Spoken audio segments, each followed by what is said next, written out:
पैसा आला तो आदिवासींच्या भागाचं भलं करण्यासाठी.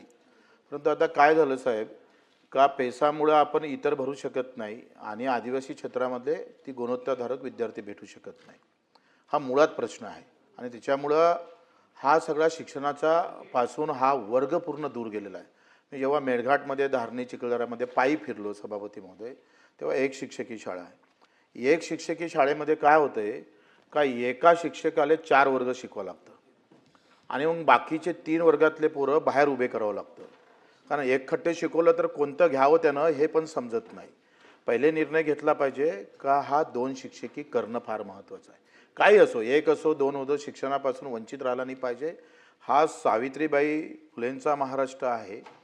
त्या हिशोबानं तुमच्यासारखे बहुजनातले मंत्री तिथं असताना अशा प्रकारचा आदिवासी भागातला एखादा विद्यार्थी वंचित राहत असेल तर हे सगळ्यात मोठं पाप आहे. ते पाप तुमच्या हातून होऊ नये म्हणून आमचा आग्रह आहे का पहिले निर्णय घेतला पाहिजे का कुठलीही शाळा 1 शिक्षकी ठेवणार नाही, ते 2 शिक्षकी ठेवू. पगाराचा प्रश्न नाही.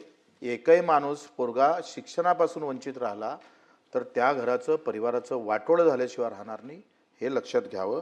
बातमी म्हणजे थोडक्यात.